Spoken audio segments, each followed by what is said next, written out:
अस्सलाम वालेकुम नाजरीन, प्रोग्राम क्लोजिंग आवर में खुशामदीद। मैं हूं इरफान हैदर। नाजरीन, पाकिस्तान की सियासत में एक बार फिर हलचल। मखसूस नशिस्तों के हवाले से सुप्रीम कोर्ट का फैसला, जिसके बाद ये बातें की जा रही हैं कि खैबर पख्तूनख्वा में अदम एतमाद लाई जा सकती है। दूसरी जानिब वज़ीर आज़म शहबाज शरीफ और चौधरी निसार के गैर मुतवक्के मुलाकात हुई है। बरसों बाद माजी की यादें ताज़ा हुई। चौधरी साहब, आप तो हमें भूल ही गए। वज़ीर आज़म का शिकवा और चौधरी निसार का जवाब नहीं, बस तबीयत ठीक नहीं रहती। क्या चौधरी निसार एक बार फिर मुस्लिम लीग नून की सियासत में मुतहरिक होने जा रहे हैं? दूसरी जानिब इक़्तिदार के ऐवानों में नई सफ़बंदियां, नून लीग और पीपल्स पार्टी के दरमियान हुकूमत में शमूलियत के लिए खुफिया राब्ते। क्या विफाक और पंजाब में पीपल्स पार्टी की वापसी होने वाली है? और मौलाना फजल रहमान का जारहाना ऐलान, हमने ना उस हुकूमत को चलने दिया था ना मौजूदा को चलने देंगे। बटग्राम इज्तिमा में अवामी ताकत का मुजाहरा। क्या हुकूमत के खिलाफ नया महाज खुल गया है? क्या पाकिस्तान में एक नया सियासी तूफान आने वाला है या कंपनी बस यही चलेगी? इन्हीं मौज़ूआत पर आज हम प्रोग्राम में बात करेंगे। हमारे साथ मौजूद हैं वफाकी दारुल हुकूमत से सहाफ़ी हैं, तजियाकार हैं, शनीला अम्मार साहिबा। बहुत शुक्रिया मैम आपके वक्त के लिए। कहिएगा, मौलाना फजल रहमान साहब की इस वक्त ना 2018 के इलेक्शन को मानते हैं ना 2024 के इलेक्शन को मानते हैं। हमारे सब्र का पैमाना लबरेज हो रहा है। इस किस्म की गुफ्तगू गो के ये तसव्वुर ये किया जा रहा था और बातें ये हो रही थी कि चूंकि मौलाना साहब को एक चांस मिला है, मखसूस नशिस्तें मिलने के बाद KPK में हुकूमत बना सकते हैं, अदम एतमाद ला सकते हैं। लेकिन यहाँ सूरत हाल मुख्तलिफ नजर आ रही है। मौलाना साहब नाराज नजर आए आज।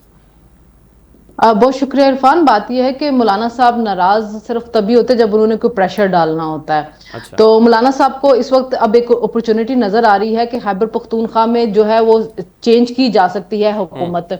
एक तो अली अमीन गंडापुर से उनकी अपनी पार्टी ही नाराज है। आपको पता है कि अभी जो बजट मंजूर कराया गया उसके बाद अलीमा खान ग्रुप बन चुका हुआ है। पार्टी के अंदर से मुख्तलिफ आवाजें उठ रही हैं। जो उनकी सोशल मीडिया टीम है वो अलहदा से अली अमीन गंडापुर के खिलाफ एक कैंपेन चला रही है। तो अली अमीन गंडापुर इस वक्त हॉट वाटर्स में तो है। उसके बाद जो अभी सुप्रीम कोर्ट से एक डिसीजन आया, उसके बाद देखेंगे जो पार्टी के लोग जिन्होंने सुन्नी इत्तेहाद को ज्वाइन किया था वो अब एक तरह से इंडिपेंडेंट हो चुके हैं सुप्रीम कोर्ट के फैसले के बाद कि वो किसी पार्टी में नहीं है। तो वो 50 से ऊपर लोग बन रहे। अगर हम सुप्रीम कोर्ट के उस फैसले की तरफ जाएं कि जिन लोगों ने डॉक्यूमेंट्स जमा करवाए थे उनको पार्टी का समझ लिया जाए तो 50 के करीब तो आपको वहां से फिर इंडिपेंडेंट्स मिल जाते हैं जिनके ऊपर कोई कानून जो है वो लागू नहीं होगा। जो डिफेक्शन का होता है कि अगर आप एक पार्टी से दूसरी पार्टी के अंदर चले जाते हैं तो वो उन पर लागू नहीं होता, तो अपनी मर्जी से वोट कर सकते हैं। तो मौलाना साहब जो है वो नाखुश थे 2024 के इलेक्शन में, क्योंकि उनका कहना यह था कि उनके साथ धांधली हुई है और उनकी सीटें जो है वो मारी गई हैं और उनके साथ इंसाफ नहीं हुआ। क्योंकि अगर देखा जाए तो 2024 के इलेक्शन से पहले बड़ा उनका प्रो एस्टैब्लिशमेंट एक बयानिया था। 9 मई के बारे में भी बात कर रहे थे, पीटीआई के खिलाफ बोल रहे होते थे, लेकिन बाद में वही पीटीआई वाले उनके पास चल के भी गए। कहीं अलायंस की बात भी हो रही थी, कहीं कहा था कि मिल के भी हम ऑपोजिशन के साथ तहरीक चलाने की बातें भी हो रही थी, लेकिन मौलाना साहब कुछ कहीं पे भी हाथ नहीं पकड़ाई दे रहे थे। तो अभी मुझे ये लग रहा है कि ये एक प्रेशर डाला जा रहा है कि मुझे खैबर पख्तूनख्वा में हुकूमत दी जाए। जो 50 बंदे हैं उनको तोड़ा जा सकता है, उनको तोड़ा जाए और एस्टैब्लिशमेंट कोई ना कोई उनके लिए राह हमवार करे। तो मुझे तो उसकी वजह से लग रहा है कि मौलाना साहब थोड़े नाराज और प्रेशर डालने की कोशिश कर रहे हैं। अच्छा, शनीला मार साहब, कल मेरे साथ चूंकि सोबिया शाहिद साहिबा मौजूद थी, KPK में मुस्लिम लीग नून की रहनुमा है, उनका ये कहना था कि जो 30 से 35 लोग जो अभी तक आज़ाद हैं और फिर इस फैसले से पहले भी वो आज़ाद थे, ज़ाहिर आज़ाद हैसियत में वो KPK हुकूमत का हिस्सा तो थे लेकिन वो पार्टी नहीं बने थे। तो उनका कहना है कि 15 से 18 लोग तो मुझसे राब्ते में हैं जो ये कहते हैं कि आप अदम एतमाद लाएं, हम साथ देने के लिए तैयार हैं। 20 से 21 नंबर चाहिए होगा। आपको लगता है ये पॉसिबल है? चूंकि अब माजी में हमने जब वफाक में अदम एतमाद हुई थी तो उस वक्त देखा था कि किस तरह सख्त रिएक्शन आया था तहरीक इंसाफ की जानिब से। और यहाँ तक फवाद चौधरी साहब का मुझे बयान याद है, उन्होंने कहा था कि अगर कोई हमारे खिलाफ वोट देने आएगा हमारा इत्तेहादी तो फिर असम्बली में इससे निकल के उन्होंने यही वफाकी दारुल हुकूमत से गुजरना है। यहाँ तक धमकियाँ दी गई थी। तो KPK में वो लोग अगर ऑपोजिशन के साथ खड़े होते हैं तो उनके साथ फिर क्या होगा? कुछ भी नहीं होगा। आपको परवेज खटक के साथ क्या हुआ है? कुछ हुआ है? इलेक्शन ही हारे हैं ना, लेकिन वो उनको कोई नुकसान तो नहीं पहुंचा सका। तो सियासत में देखें हर कोई अपना अपना चांस और पॉसिबिलिटी देख रहे होते। इस वक्त मसला ये है कि पीटीआई ने अपनी सियासत जो बंद गली के अंदर लेके चले गए हैं। अगर देखा जाए तो हर जगह से एक आवाज उठ रही होती है कि पीटीआई को भी एक शहबाज शरीफ की जरूरत है, क्योंकि देखिए सियासत के अंदर आपने कहीं पे भी अपने रास्ते बंद नहीं करने होते। अगर नवाज शरीफ जेल के अंदर गए थे तो उन्होंने कहीं पे भी 9 मई नहीं किया था, वो आर्मी चीफ के खिलाफ कोई तहरीक नहीं उन्होंने उस तरह से चलाई थी कि उनकी तकर्री होने से रोका जाए। फिर आर्मी को हटाने के लिए आर्मी के अंदर बगावत की कोशिश की गई थी 9 मई, तो यही सारा कुछ था। इमरान खान साहब का मसला है कि ये सारा कुछ करवाया भी और उसके बाद भी अभी तक उनकी जो पार्टी है वो इस चीज को मानने के लिए तैयार नहीं। पहले वही पार्टी जो कह रही थी कि 9 मई हमने किया, हम एहतजाज ना करते तो हम क्या जाते, बाद में कहा कि 9 मई तो हमारे खिलाफ एक फॉल्स फ्लैग हो गया था। तो पीटीआई को का इशू ये हो रहा है कि अली अमीन गंडापुर तो के बारे में तो खुद ये बात कही जा रही है कि वो एस्टैब्लिशमेंट के बंदे हैं, क्योंकि जब भी वो कोई तहरीक लेके आते हैं वो यहाँ पे पहुंचते हैं और उसके बाद वो एकदम से गायब हो जाते हैं। तो अली अमीन गंडापुर ने अभी तक कुछ डिलीवर नहीं किया। अली अमीन गंडापुर ने इसी वजह से बजट भी पास करवाया, जबकि बार बार ये बात इनकी तरफ से कही जा रही थी कि जब तक इमरान खान के पास नहीं जाएंगे, उनसे जाके बात नहीं करेंगे, उस वक्त तक बजट पास नहीं करवाना। और इमरान खान ये नहीं चाह रहे थे कि बजट ना पास हो, इमरान खान ये चाह रहे थे कि उसके अंदर वो शराइत ना मानी जाए जो आईएमएफ ने कंडीशन रखी हुई है कि आपका बजट सरप्लस में जाना चाहिए। क्योंकि इमरान खान एक दफा फिर ये चीज देख रहे थे कि जैसे पहले हमने आईएमएफ की डील को खराब करने की कोशिश की थी शौकत तरीन की, आपको याद होगी जो कॉल भी थी जो उन्होंने खैबर पख्तूनख्वा के वजीर खजाना को की थी, पंजाब के वजीर खजाना को की थी, और जो झगड़ा थे पंजाब के, तो उन्होंने कहा था कि क्या इससे पाकिस्तान को नुकसान तो नहीं होगा, तो उन्होंने कहा था आप रियासत की फिक्र ना करें, आपने इमरान खान को देखना है। तो अभी भी इमरान खान चाह ये रहे थे कि जो एक आईएमएफ की कंडीशन होती है कि आपका बजट सरप्लस के अंदर जाए, वो कंडीशन ना मानी जाए, बजट आप मंजूर करवा ले। क्योंकि बजट मंजूर नहीं होगा तो वहां पे एक तो पहली बात है कि बजट अगर पेश ही नहीं किया जाएगा उसके बारे में तो वैसे ही आपका आइन खामोश है, वो कुछ नहीं कहता। बजट ना पास होने के ऊपर आइन कहता है कि फिर आपको वोट ऑफ नो कॉन्फिडेंस दोबारा से लेना पड़ता है। लेकिन यहाँ पे जो था अगर बजट पेश ही नहीं किया जाता तो फिर हुकूमत अपने अखराजात कहां से पूरे करती। वो जो वजीर आला थे उनके तो गाड़ी में पेट्रोल डलवाने के भी उनको पैसे ना मिलते ना, अगर आपका बजट ही अप्रूव ना होता। तो बजट तो उन्होंने इस वजह से भी अप्रूव करवाया क्योंकि अली अमीन गंडापुर चाह रहे हैं कि उनकी हुकूमत चलती रहे। आज मैं सुन रही थी कि फवाद चौधरी किसी चैनल के ऊपर एक एंकर को कह रहे थे कि मुझे तो अब मौजा ही लगता है कि अली अमीन गंडापुर वजीर आला रहें, क्योंकि इनकी अपनी पार्टी से भी ये बात शुरू हो चुकी हुई है कि अली अमीन गंडापुर को तब्दील किया जाए, क्योंकि अली अमीन गंडापुर जो है वो पार्टी नहीं चला सकते। वो जुनेद अकबर की बात की जा रही है कि वो तहरीक चलाए, लेकिन जुनेद अकबर भी देखिए पार्टी की मदद के बगैर या खैबर पख्तूनख्वा की मदद के बगैर कोई तहरीक नहीं चला सकते, क्योंकि पंजाब से कोई तहरीक नहीं निकल रही होती, सिंध से कोई नहीं निकल रही होती, बलूचिस्तान से कोई नहीं निकल रही होती। तो इनके पास रिसोर्सेज जो होते हैं वो सारे खैबर पख्तूनख्वा से होते हैं। तो बार बार जो अली अमीन गंडापुर यहाँ पे आते हैं इस्लामाबाद और उसके बाद गायब हो जाते हैं, तो उसकी वजह यही है कि वो किसी भी ऐसे एक्सट्रीम स्टेप नहीं उठाना चाहते जिसकी वजह से उनकी हुकूमत चली जाए। और अगर अब उनको खतरा नजर आएगा तो वो फिर कुछ ना कुछ ले दे करेंगे, कोई डील करेंगे जिसकी वजह से वो अपनी हुकूमत बचाने की कोशिश करेंगे। और यही फ्रस्ट्रेशन मुझे मौलाना साहब में भी नजर आ रही है, क्योंकि मौलाना साहब को लगता है कि अली अमीन गंडापुर कहीं ना कोई डील करके अपनी हुकूमत बचा लेंगे, क्योंकि मेरा ख्याल है कि वफाकी हुकूमत भी नहीं चाहेगी कि वो अपने आपको इस तरह कंट्रोवर्शियल कर ले, जैसे कि पहले मतलब एक हुआ तो आईनी काम था, लेकिन उसकी वजह से बड़ा ज्यादा विक्टिम कार्ड खेला गया था और इनको उसका नुकसान भी हुआ था। तो अभी भी वो नहीं चाहेंगे कि खैबर पख्तूनख्वा के अंदर कोई विक्टिम कार्ड खेला जाए, क्योंकि खैबर पख्तूनख्वा की हुकूमत की अपनी नाअहली जरूरी है कि आगे अवाम उनको वोट आउट करे, क्योंकि अभी स्वात के अंदर जो कुछ हुआ वो आप लोगों ने देखा है कि कितना वहां पे मसला बना, किस तरह लोग जो अफसोसनाक वाकया भी, और कोई वहां पे रेस्क्यू करने का इंतजाम मौजूद नहीं था। और बहुत ज्यादा क्रिटिसिज्म हो रहा है वो पीटीआई के अपने हलकों के अंदर से हो रहा है, पीटीआई के अपने वोटर की तरफ से हो रहा है। तो मुझे ये लग रहा है कि वफाकी हुकूमत शायद सोच विचार में पे है कि अभी हम इसकी तरफ जाएं कि ना जाएं। ठीक है, मैं ज्वाइन किया है तारिक अजीज साहब, सीनियर जर्नलिस्ट हैं, वफाकी दारुल हुकूमत से हमारे साथ जुड़े हैं। तारिक भाई बहुत शुक्रिया वक्त के लिए। तारिक भाई आपने कुछ रोज कबल एक ट्वीट किया था, मैं चाहूंगा उस पर आपसे बात करूं। आपने कुछ इशारा किया था गस्ट में तब्दीलियों के हवाले से, ये केपी के अंदर तब्दीलियों का जिक्र था या आप पीटीआई के अंदर कोई तब्दीलियों की बात कर रहे थे कि कोई जेल में कैद जो इस वक्त शाह महमूद कुरैशी साहब हैं वो बाहर आ सकते हैं, शायद उनको कोई जिम्मेदारी दी जा सकती है, कोई इशारा इसी तरह था जहां तक मैं समझ पाया हूँ? मैं समझता हूँ कि अब तब्दीलियों का सीजन शुरू होने वाला है, बहुत सी तब्दीलियां होंगी। अच्छा, हुकूमत में भी होंगी और अपोजिशन में भी होंगी। तो दो तीन चीजें बड़ी वाज़ेह जो नजर आती है कि एक तो पाकिस्तान में जो इंसाफ है पीछे इसमें ग्रुपिंग जो है बड़ी वाज़ेह होती जा रही है। अल्टीमेटली शाह महमूद कुरैशी साहब हूँ या कोई और साहब हूँ, एक फॉरवर्ड बुलाग बनेगा। इसी तरह केपी में भी अली अमीन गंडापुर के आपको मालूम है उनके खिलाफ भी 2-3 जो है ग्रुप्स बन चुके हैं, वहां भी डिवीजन है। तो यहाँ भी डिवीजन पाई जाती है। जुनैद अकबर के खिलाफ भी उनके हक में भी ग्रुप है, उनके खिलाफ भी ग्रुप है। जब तक यहाँ पे हुकूमत भी बड़ी तब्दीलियां होने वाली हैं। आज आपको जैसे पता होगा, एक बड़ी पेशरफ हुई है कि चौधरी निसार अली खान साहब जो मुस्लिम लीग नून से नाराज थे, कुछ 6-7 साल में उनका रब्ता नहीं था पार्टी क्यादत से, तो आज प्राइम मिनिस्टर जो है शहबाज शरीफ वहाँ उनके घर पे गए हैं। उनको जो बातचीत अभी हुई है वो तो सामने से शायद अभी नहीं आएगी, लेकिन यकीनी तौर पर उनको वो जो मनाने गए हैं, उनको राजी करने के लिए गए हैं। तो अगर वोट की वापसी होती है तो हुकूमत में बड़ी तब्दीली होगी, तो एक नया माइंड सेट के साथ, एक नई टीम के साथ होगा।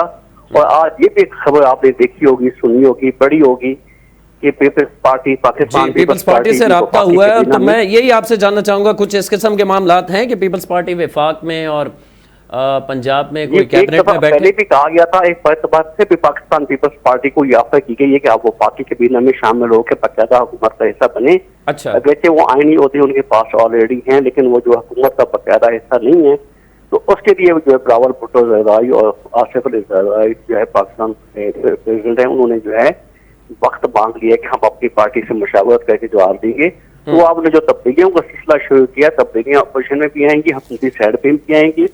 अगर पाकिस्तान पीपल्स पार्टी इसमें हुकूमत को ज्वाइन करती है तो फिर कबीना की शक्ल कोई और होगी। फिर चौधरी निसार अली खान साहब का किरदार भी एक बड़ा किसी खास होगा, एक खास अहमियत का हामिल होगा।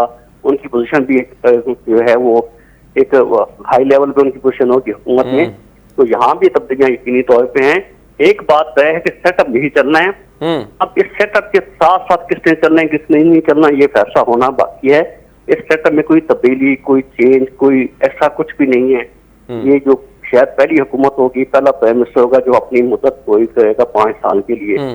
तो यकीनी तौर पे ये जो सियासी अमल है, इसमें तब्दीलियों का जो है नागुज़र है, ये अपोजिशन में भी होंगी। और ये आप जल्द अगस्त में देखेंगे पीटीआई में बड़ी वाज़ेह तौर पे जो है वो एक तफरीक और खड़ेपदी सामने आ जाएगी। ठीक है तारिक अजीज साहब, मैं आपसे ये भी जानना चाहूंगा, जैसे आपने कहा कि हुकूमत यही चलेगी, पाकिस्तान ने भारत को करारा जवाब दिया, हम जंग जीत गए, पूरी दुनिया ने उसे माना। फिर ईरान इजराइल का तसादुम जो हुआ, पाकिस्तान का बड़ा अहम किरदार अदा रहा इसमें रहा, और पाकिस्तान ने ना सिर्फ इस जंग को ख़त्म कराने में अपना किरदार अदा किया बल्कि ईरान का साथ भी दिया। फिर उसके बाद हम देख रहे हैं कि आज एक खबर सामने आई थी कि डिफ़ॉल्ट जो रेट था वो मज़ीद कम हो गया और पाकिस्तान अब डिफ़ॉल्ट वाले किसी भी किस्म के ख़तरे में नहीं शुमार हो रहा।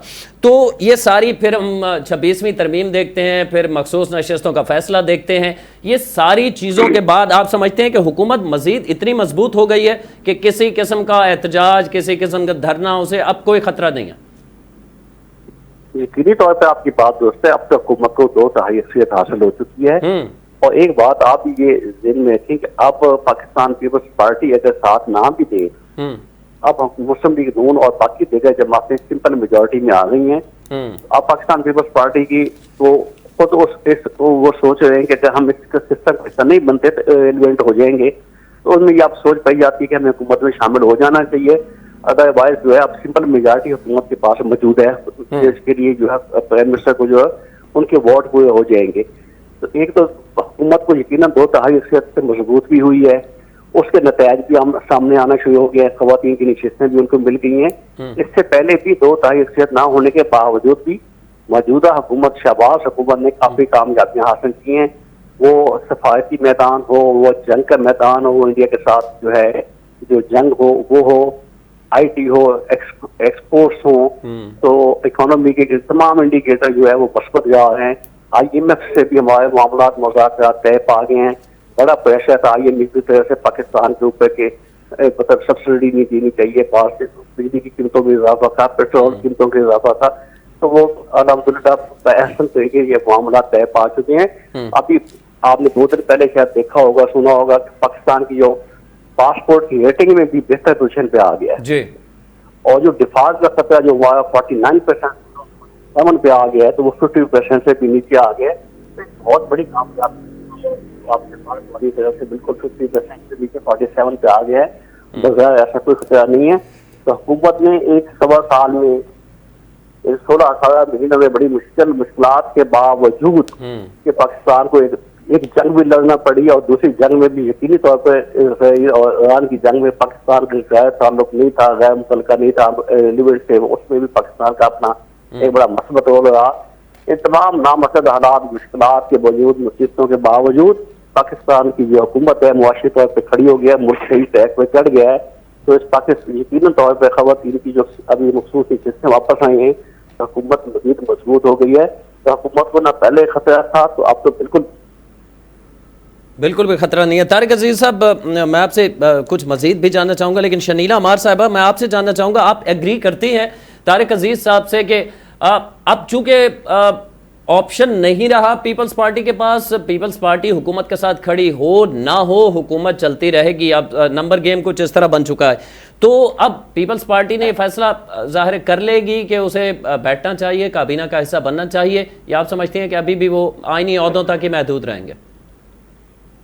देखिए, मुझे ये लग रहा है कि पीपल्स पार्टी जो है अब वो चाहेगी कि जिस तरह हुकूमत जो है वो बेहतर हालत के अंदर आ गई है और अब जो मंसूबे स्टार्ट हो गए हैं उनका आगे जाके उससे का फायदा आवाम को पहुंचेगा, तो वो भी इस बहती गंगा में हाथ जरूर धोना चाहेगी, ताकि जब इलेक्शन के दिनों में वो जाएंगे तो उनके पास भी बताने के लिए कुछ होगा। क्योंकि हाल ही आईनी ओहदे लेने से कुछ मामला हल नहीं होंगे। ठीक है कि वो सदर बन चुके हुए हैं, लेकिन जो आगे वो क्रेडिट तो लेना चाहेंगे ना कि ये जो हुकूमत आई, हमने इनसे मंसूबे शुरू करवाए। जैसे भी आप बजट में देख लें कि उन्होंने सोलर के ऊपर 18% टैक्स था, जिसको 10% के ऊपर लेके आए, सेल्स टैक्स करवाएगा, तो बिलावल भुट्टो ने उसका क्रेडिट लिया असेंबली के अंदर खड़े होके। फिर उन्होंने तनख्वाहों के ऊपर कहा कि जी हमने कहा हुकूमत को कि आपने तनख्वाहें जो बढ़ानी है, पेंशन बढ़ानी है, लेकिन वो इतनी ही बढ़ा सकते थे आईएमएफ के बजट की वजह से, तो बहुत सी चीजों का उन्होंने क्रेडिट लिया। तो आगे जाके भी क्रेडिट लेना की कोशिश करेंगे। जैसे भी फॉरेन पॉलिसी का क्रेडिट बिलावल भुट्टो ले रहे हैं कि हम बाहर गए हैं, हमने जाके लोगों के साथ बात की है, पाकिस्तान के ताल्लुकात बेहतर हुए, पाकिस्तान के बयानिए को सुना गया है, पाकिस्तान के बयानिए को बाना गया है, तो ये इस चीज का क्रेडिट भी बिलावल भुट्टो ले रहे हैं। तो मुझे ये और ये एक बात ये भी है कि जब बिलावल भुट्टो वक्त के साथ गए थे दूसरे ममालिक के अंदर, तो उनकी चूंकि वो पोजीशन नहीं थी आईनी, तो उनको बाहर के मुल्कों में वो प्रोटोकॉल नहीं मिला जो मुसद्दिक मलिक साहब को ज्यादा मिला है।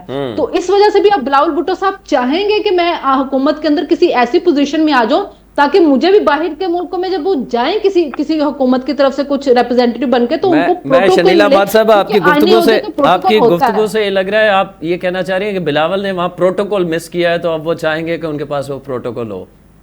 वो देखें, वो मिस तो किया गया ना, वो अब मैं ये आपको एक खबर ही दे रही हूँ कि वहां पे ऐसे बहुत से मसले हुए हैं। जी, मुसद्दक मलिक साहब चूंकि वजीर थे और इस वजह से उनका ओहदा उनसे ज्यादा ऊपर था, स्टेट प्रोटोकॉल मिला, चेयरमैन पार्टी, जी स्टेट प्रोटोकॉल वाली बात हो जाती थी। दूसरे ममालिक ने भी मुसद्दिक मलिक को ज्यादा प्रोटोकॉल दिया, तो इस वजह से ये चाहेंगे कि अब हम हुकूमत के अंदर आए और हम आके ये जो ओहदे, आईनी ओहदे, ये जो वजारती ओहदे होते हैं, हम इनको एंजॉय करें, ताकि जब एंड पे हम जाएं तो हमें क्रेडिट मिले। क्योंकि अभी अगर पीपल्स पार्टी, अगर आपको याद हो कि 2024 में इलेक्शन जीतने के बाद उनकी कोशिश यही थी कि हम पीटीआई के साथ हुकूमत बनाएं, जो कि इमरान खान नहीं माने थे। अब हुकूमत के पास सिंपल मेजोरिटी आ चुकी है। पीपल्स पार्टी अगर हुकूमत से निकल भी जाएगी तो वो सिंपल मेजोरिटी के साथ है, उनको प्रॉब्लम कोई नहीं हो सकता। तो इसलिए वो अब चाहेंगे कि हम हुकूमत में आए ताकि हम आगे जो काम हो सकते हैं या चीजें हो सकती है उसका क्रेडिट लें, क्योंकि जब अवाम में जाना है उन्होंने, तो उनके हाथ में कुछ होना चाहिए। अच्छा शनीला अहमद साहब, ये जो पाक भारत जंग के दौरान हमने देखा तो बड़ा जबरदस्त किरदार था इसहाक डार साहब का। अब जाहिर है वजारत तो उनके पास है, तो खारजा के अलावा बिलावल क्या आपको लगता है कहाँ सूट करते हैं, अगर उन्हें प्रोटोकॉल चाहिए ही सरकार वाला? तो मुझे लगता है वो अगर आएंगे भी तो वो हारजा पॉलिसी ही लेंगे, उसके अलावा फिर वो कुछ नहीं लेंगे। हो सकता है वो फिर अपनी बाकी पार्टी के लोगों को कोई ना कोई वजारतें दिलाएं। अगर वो खुद आएंगे तो फिर वो वजारत खारजा की तरफ ही आएंगे। इसके अलावा डार साहब फिर नायब वजीर आजम ही रहेंगे सिर्फ? नायब साहब तो वजीर आजम का देखिए, डिप्टी वजीर आजम भी कोई कम ओहदा तो नहीं होता ना, आप हर चीज देखते हैं। फिर उसमें फिर हारजा पॉलिसी भी आपके अंडर आती है, फाइनेंस भी बड़ा कामयाब किरदार था। मैं तारिक अजीज साहब से जान लेता हूं, चूंकि वो तारिक अजीज साहब अगर वफाक में आते हैं तो फिर जाहिर है कितनी वजारतें, ये तो बाद में तय होगा ना, जो कुछ होगा पीपल्स पार्टी आती है। तो बिलावल को कहाँ देखते हैं आप?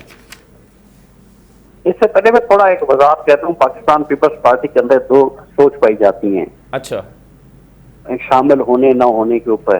अच्छा, उसमें जो सिंध से ताल्लुक रखने वाले पीपल्स पार्टी के रहनुमा हैं या एमएलए हैं, वो हुकूमत का हिस्सा बनना चाहते हैं। अच्छा, लेकिन जो पाकिस्तान पीपल्स पार्टी के पंजाब के लीडर हैं, उनका ये मौका बड़ा वाज़ेह है कि जब हम मुस्लिम लीग नून से सुलह करते हैं या इत्तेहादी बनते हैं, तो हम फिर इलेक्शन किसके खिलाफ लड़ेंगे? तो वो जो पंजाब की लीडरशिप है पाकिस्तान पीपल्स पार्टी की, वो ये समझती है कि हमें इस बात का नुकसान होगा, हमें हुकूमत में नहीं जाना। जबकि सिंध वालों को ऐसा कोई मसला नहीं है, और सिंध वाले चाहते हैं कि हमें काबीना में बैठना चाहिए, नंबर 1। सेकंड मसला ये है कि पाकिस्तान पीपल्स पार्टी से ये भी चाहे कि अगर उनको वफाक में हिस्सा लेते हैं, वजारतें, तो पंजाब में भी हिस्सा मांगेंगे। जो मुस्लिम लीग नून के लिए किसी तौर पे काबिल कबूल नहीं है। एक मसला यहाँ भी फंस सकता है, तो वो कहेंगे कि पंजाब में कि आप हमें फेडरल में बिठाना चाहते हैं या हम यहाँ बैठे तो फिर पंजाब में हिस्सा दें। इसके लिए मुझे नहीं लगता कि मुस्लिम लीग नून वहाँ उनको कोई स्पेस दे। ये दो बड़ी वजूहत अभी हैं। उसके पहला ये तय होगा पार्टी के अंदर हमें जाना है या नहीं जाना, और फिर जाना है तो क्या सिंध तक हद तक वफाकिया तक जाना है और पंजाब में जाना है। उसके बाद ये फैसला जब हो जाएगा तो फिर बिलावल को देखिए कि कहाँ होंगे। अनीला ने जैसे कहा, बिल्कुल ठीक, इन्होंने कहा कि जो बिलावल की जगह एक ही बनती है, इसके अलावा फिर वो उनकी बाकी लोग शामिल हो जाएंगे, शायद वो कैबिना का ऐसा ना बने। और मैंने पहले भी जिक्र किया, अभी वफाक में भी बड़ी तब्दीलियां होंगी कि चौधरी निसार अली खान पार्टी में आते हैं तो उनकी पोजीशन भी कोई वो डिप्टी प्राइम मिनिस्टर लेवल की या कोई अहम होगी। तो वहाँ एक बड़ी तब्दीली होगी। राज साहब डिप्टी प्राइम मिनिस्टर हैं, फॉरेन मिनिस्टर वो भी बैठे हुए हैं, खाजा आसिफ डिफेंस मिनिस्टर हैं। तो अगर ये पाकिस्तान पीपल्स पार्टी से बिलावल भुट्टो एक बड़ा नाम है, उनके पार्टी के चेयरमैन है, वो आते हैं, चौधरी निसार अली खान आते हैं, और थोड़ा सा पीछे जाए तो अभी परवेज खटक साहब भी उस तरह से अभी तक फाल नहीं हुए। तो ये एक बड़ा नया मतलब एक नई शक्ल की सूरत में काबीना बनेगी। उसके लिए अभी पाकिस्तान पीपल्स पार्टी हर कोई फैसला उन्होंने करना है अपनी पार्टी की मुशावरत के बाद। उसके बाद ये देखा जाएगा कि वो शामिल होते हैं तो फिर क्या शक्ल बनती है, क्या शक्ल बनती है। तारिक अजीज साहब, मैं इस पे आपकी मालूमात भी जानना चाहूँगा और साथ साथ ये कि ज़ाहिर है इस पे आप अपनी राय भी देंगे। एक तो 27वीं आईनी तरमीम की बहुत सारी अब चैनल्स में ये बातें हो रही हैं, प्रोग्राम्स में बातें हो रही हैं, क्या ऐसा 26वीं तरमीम में रह गया था जो आप करना चाहते हैं, अगर करना चाहते हैं तो, और क्यों ज़रूरी है 27वीं आईनी तरमीम? और साथ साथ KPK के हवाले से भी कह दीजिएगा, आपको लगता है कि वहाँ अदम एतमाद या मजीद हुकूमत चलती नहीं दिखाई दे रही आपको तहरीक इंसाफ की? 27वीं तरमीम बिल्कुल नविश्ता दीवार है। अच्छा, ये उसका इंतजार किया जा रहा था, जिस तरह 26वीं तरमीम की थी मंजूरी के लिए हुकूमत को तो नंबर गेम का इशू ही नहीं है ना। हाँ, अब तो वो उस मुश्किल से हुकूमत निकल आई है। तो अब 27वीं तरमीम होनी है, उसमें कुछ MQM के मुतालबात रह गए थे, ANP के मुतालबात रह गए थे। ANP को भी यही कहा गया था कि आपके जो मुतालबात है 27वीं तरमीम में शामिल करेंगे। ANP के साथ वादा भी है और MQM के साथ भी हुकूमत का वादा है कि 27वीं तरमीम के में लेके आएंगे। इसके अलावा जजेस की ट्रांसफर जो है वो भी उस वक्त जो है बहुत ज्यादा वो हुकूमत के ऊपर प्रेशर आ गया था, तनकीद आ गई थी, तो वो थोड़ा बैकफुट पे चली गई थी। 27वीं तरमीम में सुप्रीम कोर्ट जजेस के तबादले, हाई कोर्ट जजेस के तबादलों की भी जो है आईन में तब्दीली की जाएगी। ये 2-3 चीजें जो है मुझे जो इल्म है उसमें MQM में ANP है और ये अपना जजेस के ट्रांसफर का है। और तौहीन अदालत के जो कानून उसमें कोई तब्दीली के लिए इब्तदाई बातचीत चल रही है। और इसके लिए मुसव्वदा, मैं आपको ये भी खबर दे दूं, जो 27वीं तरमीम का मुसव्वदा तैयार हो रहा है उसमें आजम नज़ीर तारड़ साहब हैं और बाकी जो है उनके आईनी एक्सपर्ट्स जो हैं, बाकी हुकूमती टीमें, तो उनके ऊपर इसमें तारिक अजीज साहब थोड़ा सा मैं आपको रोकूंगा, क्योंकि 26वीं आईनी तरमीम जब आई थी हमने देखा था कि उस वक्त काफ़ी पार्टियों की, यहाँ तक के इत्तेहादी पार्टियों के एतराज़ात सामने आए थे कि हमें तक नहीं दिखाया गया, आखिर में बताया गया। तो अब वो तमाम पार्टीज को एतमाद में लेके वो तैयारी हो रही है या अब भी सिर्फ नून लीग की हुकूमत ये तैयारी कर रही है? नहीं, बिल्कुल जो 26वीं तरमीम में जो जल्दी हुई, उजलत हुई, जिसमें तो कुछ मसाइल का सामना करना पड़ा, तो अब यकीनी तौर पे ऐसा कुछ नहीं होगा। अच्छा। उसी के आजादी के लिए तो ये हो रहा है। उस वक्त ANP ने भी ये इतराज किया कि हमारे ये मुतालबात थे, आपने वादा किया था, क्यों शामिल नहीं किया, MQM ने भी किया। अब एक बड़ा सोच समझ के कोई जल्दी नहीं होगी।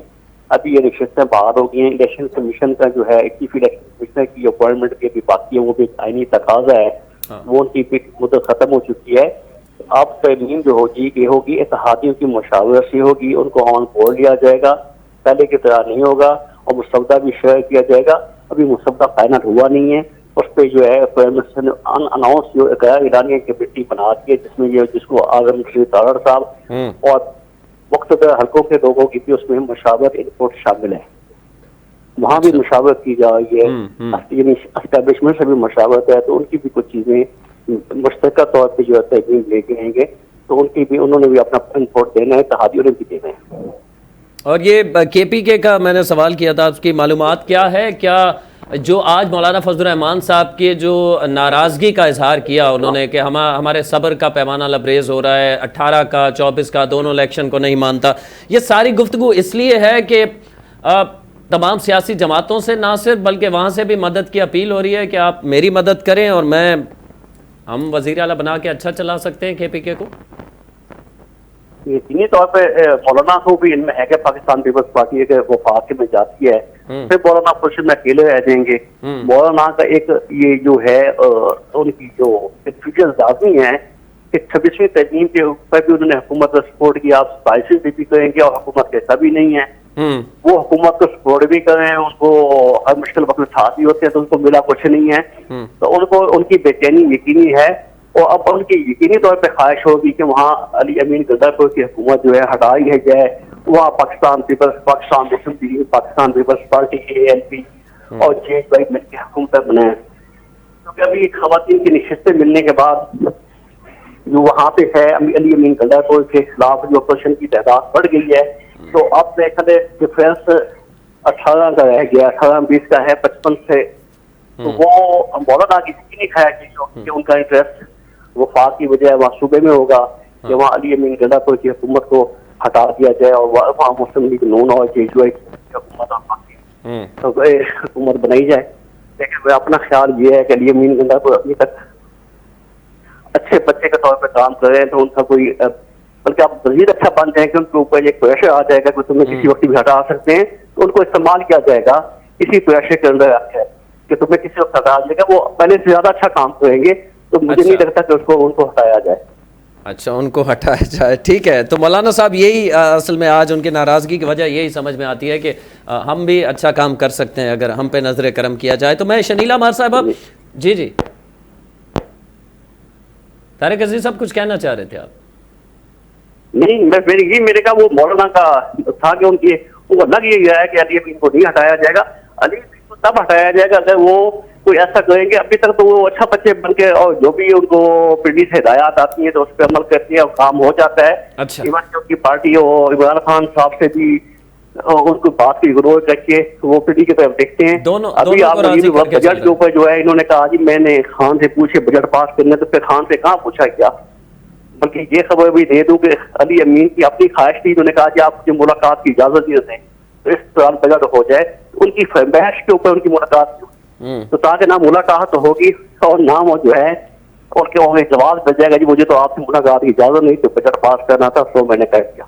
अच्छा, ठीक है, बड़ी खबर दिया आपने। शनीला मार साहब, आखिर में मैं आपसे ये जानना चाहूँगा, चौधरी निसार साहब से मुलाकात वज़ीर आज़म की, ज़ाहिर है उन्हें रिस्पेक्ट दी गई, वज़ीर आज़म खुद उनके पास चल के गए, मुलाकात की, उन्हें दोबारा से जिम्मेदारियाँ संभालने का भी कहा गया, खबरों में चल रहा है। अब जाहिर है उनका कद काट माजी में कोई छोटा नहीं रहा, गो कि अब वो थोड़ा साइड पे होके बैठ गए, तो उन्हें जिस तरह तारिक अजीज साहब कह रहे हैं कि कोई डिप्टी प्राइम मिनिस्टर को इस किस्म का उन्हें भी कुछ ओहदा देना पड़ेगा, तो कितना आप समझती हैं अगर वो आ जाते हैं को आम ओहदे पे काम करते हैं तो ये हुकूमत के लिए कुछ अच्छा साइन होगा?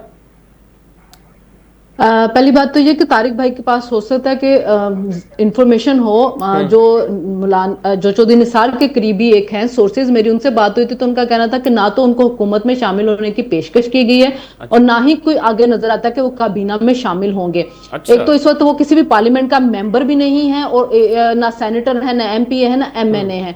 पहले तो वो डिसाइड होगा कि वो MNA बनाया जाएगा या सेनेटर बनाया जाएगा, फिर वो वफाक की तरफ आएंगे। दूसरी बात यह है कि उनकी पहले भी यही मसला रहा था कि जब हकान अब्बासी को वजीर आजम बना दिया गया था तो वो इग्नोर हुए थे और उनका ख्याल था कि शायद मैं बनूंगा, और उनकी जो थी वो अपने आप को सबसे ज्यादा सीनियर भी समझते हैं। फिर उन्होंने मरियम नवाज के खिलाफ भी बोलना शुरू कर दिया था, तो इस वजह से बड़े प्रॉब्लम मुझे तो अभी नजर आते हैं कि ऐसा वो अगर आते हैं और आते साथ उनको बहुत बड़ा ओहदा दिया जाता है, वो मुझे अभी नजर नहीं आ रहा नियर फ्यूचर में। और लेकिन चौधरी निसार का ये है कि उनका एस्टैब्लिशमेंट की तरफ ताल्लुक जो है बड़ा स्ट्रॉन्ग है, लेकिन एक बात ये भी है कि उनका पीपल्स पार्टी के साथ जो ताल्लुक है वो अच्छा नहीं होता। 2014 के धरने में भी नजर आया होगा जब पीपल्स पार्टी बहुत ज्यादा नवाज लीग को सपोर्ट कर रही थी, तो इख्तलाफात जहां शुरू हुए थे वो चौधरी निसार की प्रेस कॉन्फ्रेंसेस की वजह से ही हुए थे, जब फिर एतजाज ऐसा ने भी पार्लियामेंट में उनके खिलाफ तकरीर की थी। और नवाज शरीफ साहब को अपोलोजाइज करना पड़ा था पार्लियामेंट के अंदर चौधरी निसार की वजह से। तो बहुत से अभी प्रॉब्लम्स उसमें मुझे नजर आ रहे हैं, मुझे नहीं लग रहा कि वो आएंगे। तो आपकी शनीला मार साहब, आपकी बातों से लगता है, जो आपकी मालूमात भी है उससे भी मुझे लग रहा है कि निसार साहब अगर ज्वाइन करते हैं तो रंग में भंग डालने वाली बात है। जिस तरह स्मूथ सब कुछ चल रहा है मजीद खराब हो मुझे अभी वो मुझे लगता है कि अभी वो शामिल भी नहीं होंगे। अच्छा। हो सकता है कि शहबाज शरीफ साहब पे कहीं प्रेशर आया हो उनसे मिलने का। अच्छा। लेकिन मुझे अभी नियर फ्यूचर में वो हुकूमत के अंदर आते हुए नजर नहीं आ रहे। आगे क्या हो पाकिस्तान के अंदर सियासत में कुछ पता नहीं चलता, वो हर वक्त बदलती रहती। तो हो सकता है कि आगे जाके कोई उनके साथ ताल्लुकात बेहतर हों, उसके बाद कोई ना कोई आगे चीजें मटेरियलाइज हों कि उनको लेके आना है, नहीं लेके आना है तो किस ओहदे के ऊपर लेके आना है, ये अभी नियर फ्यूचर में नजर नहीं आ रहा मुझे। ठीक है, बहुत बहुत शुक्रिया। बिल्कुल इनकी बात ठीक है कि इतना जल्दी कुछ नहीं होने वाला। शरीफ साहब का अपना मिजाज है, हुकूमत अभी पहली मुलाकात हुई है, फिर मियां नवाज शरीफ साहब को एतमाद के लिए दिया गया है। अगर वो किसी सेटअप ऐसा बनते भी हैं तो अभी तो जैसे ही उन्होंने कहा कि पार्लियामेंट का ऐसा नहीं है, तो कोई बहुत जल्दी उजलत में कोई फैसला नहीं होगा। अभी उनकी मुलाकात है, अगर इस तरह होता है तो नवाज शरीफ साहब से मुलाकात होगी तो उसमें तय होगी। तो ये वो कोई ऐसा नहीं है कि आजकल में होने लगा, ये बात बिल्कुल इनकी मैं इत्तेफाक कहता हूँ। लेकिन मैंने ये कहने का मतलब था कि वो आते हैं तो वो किसी बड़ी पोजीशन पे ही आएंगे, किसी बड़ी पोजीशन पे आएंगे। बहुत शुक्रिया। तारिक अजीज साहब हमारे साथ मौजूद थे, वफाकी दारुल-हुकूमत से शनीला मार साहब मौजूद थी, दोनों सीनियर सहाफ़ी हैं, तजियाकार हैं और हमें तफसील से आगाह कर रहे थे। नाज़रीन, सूरत हाल क्या बनती है आपके सामने है कि 2/3 मेजॉरिटी अब इस वक्त हुकूमत की हो चुकी है वफाक के अंदर, और इसके बाद अब 27वीं तरमीम की भी बातें की जा रही हैं। सरप्राइजली उसमें क्या हो सकता है, और उस पर जैसे तारिक अजीज साहब ने हमें बताया कि बाकायदा काम शुरू कर दिया गया है 27वीं आइनी तरमीम के मुसव्वदे पर। अब देखना यह है कि 26वीं आइनी तरमीम की तरह ना हो, तमाम जमातों को खासकर जो इक़्तिदार में हैं उनको एतमाद में लेकर ये 27वीं तरमीम जब सामने आएगी तो देखता जाएगा उसमें कि क्या कुछ होता है। अगले प्रोग्राम तक के लिए इरफान हैदर को इजाज़त दीजिए। अल्लाह ने के बाद।